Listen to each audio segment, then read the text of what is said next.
What's up, guys? Welcome back to Newswave. So I can't really figure it out. Like, how did Blizzard mess up Warcraft 3 when they did the remaster?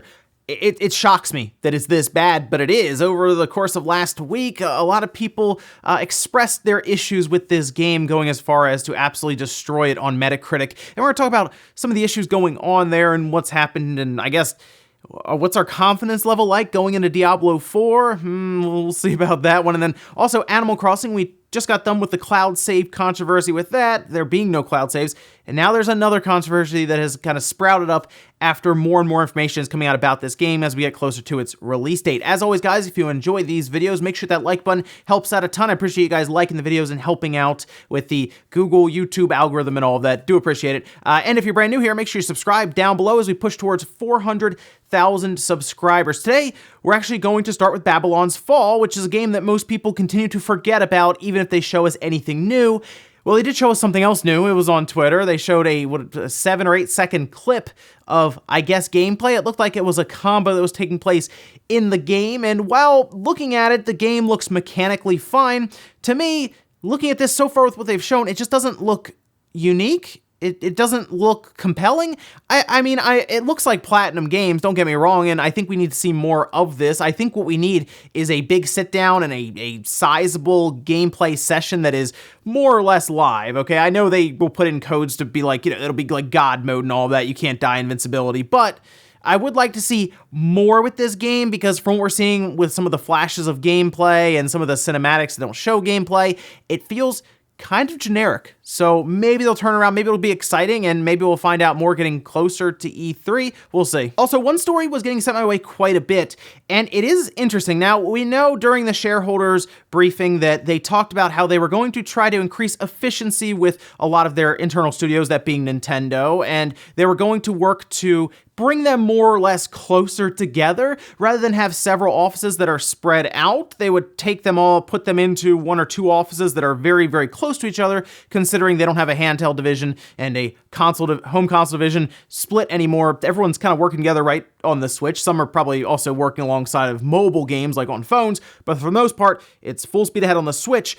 But one other interesting note here is that Nikkei is reporting that Game Freak is going to be also moving in or moving close to them, which brings up the question, why would they do that? Well, I mean, maybe Nintendo wants to make sure that they also can offer any extra assistance with any Pokemon games maybe going forward and just help out again with efficiency. If you're closer, you can easily have developers go back and forth if you need to help out, and I like the idea of that. Now, I don't think Monolith Soft is going to be as included in this because they have continued to expand further and further and further, having several locations already, and they have done that in the past few years, so that kind of goes counter of what Nintendo's doing now. I think Monolith, because of how much support they will give to different places, like for Breath of the Wild, for example, that at least makes sense, but seeing this with Game Freak is interesting. We'll have to keep an eye on that to see if anything looks a little different, maybe with the next Pokemon game that is probably not slated, obviously, for this year, but maybe the next, we'll see. Also, any collectors out there, if you just want the Animal Crossing box, I'm talking about the system box, if you just want the box, you can do that. You can apparently buy it for what roughly converts to about $5 US. And here you are, the Animal Crossing New Horizons box. Nintendo actually posted this up, and there is assembly that's required, all right? So you do have to put the box together, most likely because they'll ship it flat, obviously, so it doesn't get dented or smashed or anything in transit.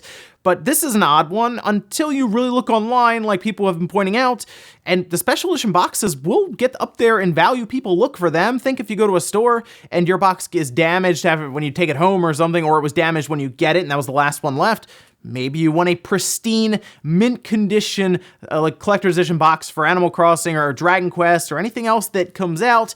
I don't know if Nintendo's going to be doing this worldwide or if this is just like Nintendo Japan is doing this on their website only, but it is an interesting thing to keep an eye on with that, especially, I guess, if you want it. I mean, they've already sold cardboard with Labo, so at least this way it has some sort of collector's value. And guys, with some of the quick news out of the way, let's get into the bigger stuff. Let's start with this Animal Crossing New Horizons, the new controversy controversy around this game. Remember before it was about the cloud saves because this will not support cloud saves at all, it seems.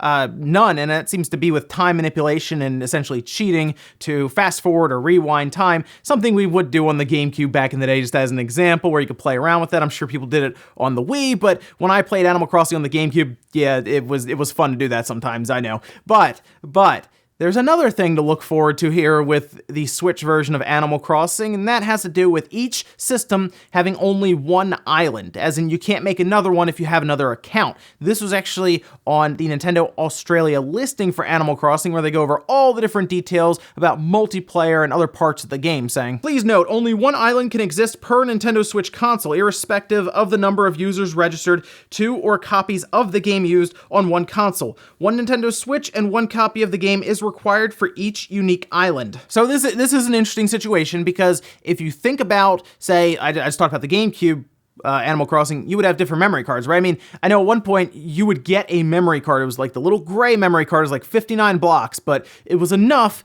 to cover Animal Crossing, and it came with it because you would store your island on it. And of course, if you don't want your brother, your sister, or whoever in the house touching it, you would just take the memory card, you would label it, you would hope they wouldn't mess with it, and just to be sure you could hide it or something. I don't know, you could put it away, but then they would have their own memory card, they'd pop it in. Same with the 3DS games, right? Or the DS game, you would pop the game out, you put a new one in, and then that island would be tied to that game, not the DS. But because the Switch has all of its stuff stored on its internal memory, and that has to do with your saves, and there's no cloud save backup, there's nothing you really do to move it around. It does appear to be just flat out locked to your Switch, and that includes even if you have several accounts made on the Switch, which is odd because the idea here is you might have a Switch in your house and multiple people will use it, so you have multiple accounts set up to kind of divide up the saves that you would have. So if you don't want to mess with your brothers or your sisters, whoever's Mario Odyssey account, right? You don't want to mess with their save. Well, you have your own account, so they won't intersect. Animal Crossing's gonna be different. Now, is that bad?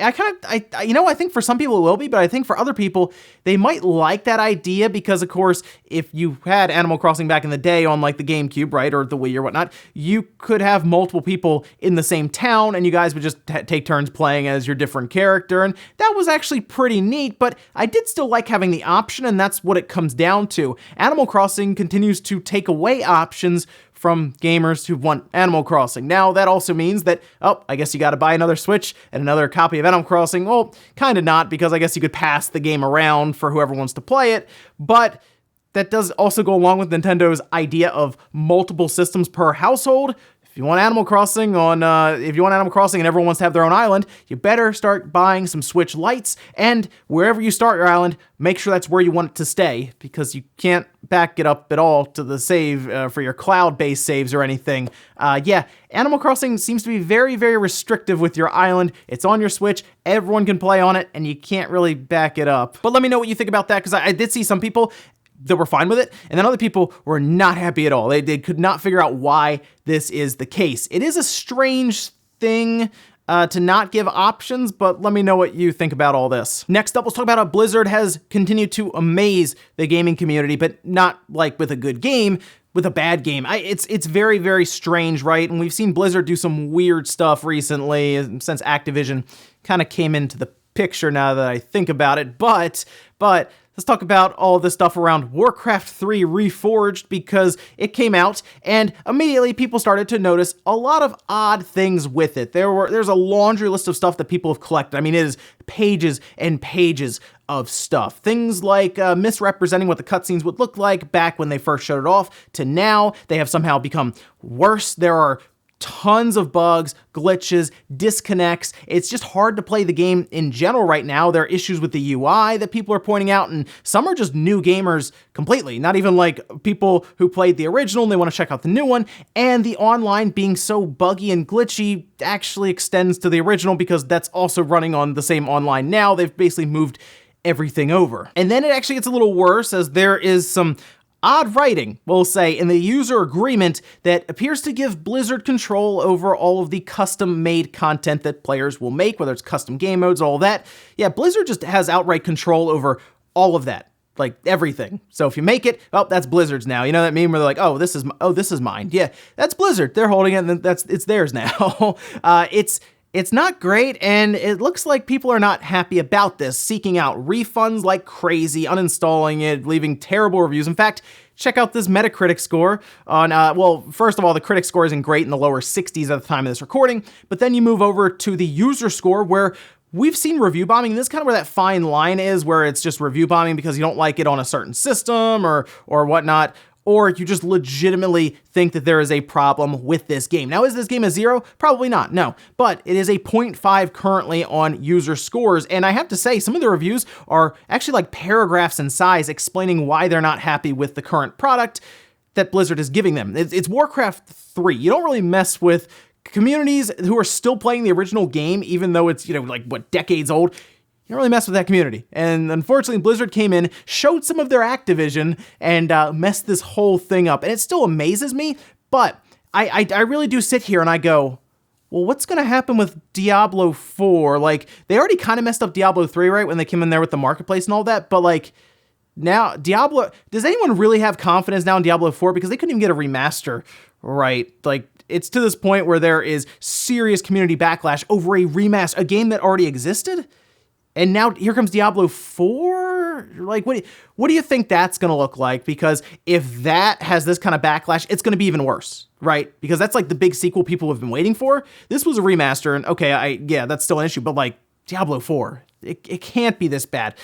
Right? Next up, let's go back to Nintendo. As they did talk with investors, it was a lengthy briefing. Of course, Q&A took place, and they were asked questions about things like the competition, specifically the next Xbox and the next PlayStation. Things that we've seen, like the Series X, and things that we hope to see soon, like the PlayStation 5 that is still missing, and we're getting, into February now. It's odd, but let's talk a bit, I guess, about how Nintendo plans to combat that, which appears to be their install size. They've talked about that quite lengthy now. However, they were asked, how do you feel about the competition showing up this year? Are you worried about them? Do you think it's going to affect what you're doing? And this is what they had to say. We will explain the specific figures for the next fiscal year in our next fiscal year announcement, but I think there will certainly be a change in the environment as new products of our competitors appear. We do not believe that the business trends of other companies will have a significant impact on our business. That is Furukawa, of course, Nintendo president. And yeah, I mean, look, Nintendo's always looked at the other companies, Sony, Microsoft. Can they get anything from them? Like with Microsoft, it is a pretty good give and take now, where Microsoft is getting some pretty good business from Nintendo right now. I mean, they put Banjo-Kazooie in there into Smash, and Banjo was everywhere. Trended in Japan, everyone was really hyped and excited for Banjo, so Microsoft is set up right now, if they want to, if they were smart about it, right, to release a Banjo game, Banjo-Kazooie, and it would probably do fairly well. It would definitely do better than that Battletoads game, I'll tell you that, but they've been set up there. Minecraft hit 1 million units in Japan, which is something that Microsoft has not been able to do as a published game from Microsoft ever in Japan. Minecraft did that on the Switch. So Microsoft is actually seeing what they want to see, which is good revenue. But Nintendo does look at Sony, and that is a different situation. However, they are looking at 2 systems coming up that are going to be significantly more powerful than the Switch. And there is that question about third-party developers looking at those platforms, then wondering if they're going to be able to make it work on the Switch. But with what we've heard from Nintendo, they are more or less focused straight ahead, looking towards install size and convincing developers that by the time those other systems are able to provide you with the install size that we have, we'll be on to the next generation anyway. So do you want to develop for 70, 80 million units right now, right? Users? Or do you want to develop for the 10 million over there that just got started on the Series X and the PlayStation 5? That's going to be the question going forward. It also comes down to the games that they do provide at a first-party level that can help to bolster that install size. So Nintendo seems pretty straightforward on what they want to do, but you never know with Sony, and we still haven't even seen the PS5 yet, so we'll see if that changes things up, if it's maybe different than some people are expecting, but we'll see. Hopefully we know more about the PS5 in February this month, and then we can get a better picture as to what's actually coming this holiday. And in our last bit of news, let's talk about the PlayStation 4, as Sony has now reported that the system has sold over 1 billion units of software, just at 1.181 billion units in software, and that is actually above the PlayStation 3, which, according to Sony now, is at 999.4 million. Like, it's it's like this close to 1 billion units of software sold, and the PlayStation 2 is still like way over there at 1.53 billion units in software, and the PlayStation 4, while it is slowing because it sold 14.5 million units in 2019 for overall hardware,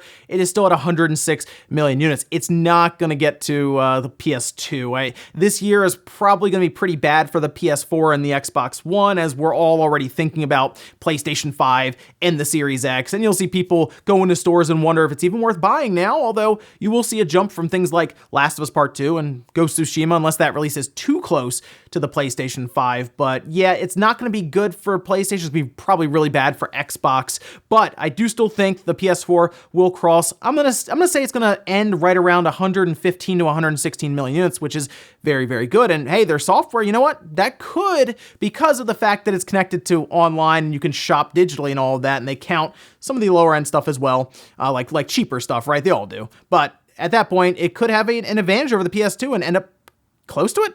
I don't know, we'll see. But yeah, that's pretty good. Crossing 1 billion units in software overall so far. And we'll finish up with the comment of the day, as you're seeing here. This is from Patrick saying, I still laugh that Nintendo and Sony stock dropped when Google announced they were entering the video game market.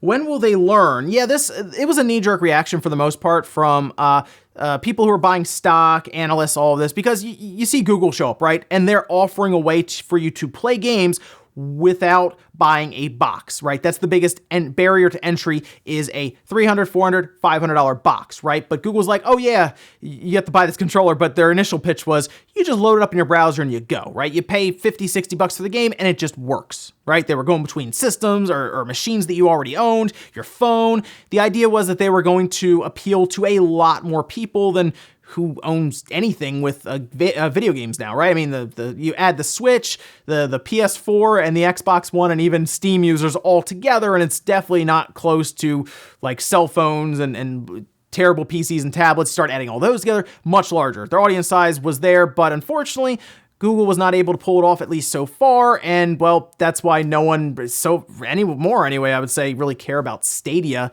and by them, I mean Nintendo, Sony, and Microsoft, because originally, they actually kind of were worried. And ladies and gentlemen, let's go do it here for Newswave. If you enjoyed this video, guys, hit that like button, really helps out. If not, hit the dislike. Leave comments down below about everything we talked about today, whether it is the Animal Crossing New Horizons, the new controversy with the island that's shared between all accounts on one system. Let me know what you think about that situation. And also, what about Blizzard and Warcraft 3? Yeah, I don't get it either, but Diablo 4, right? Thanks, guys, for watching, and I'll see you next time.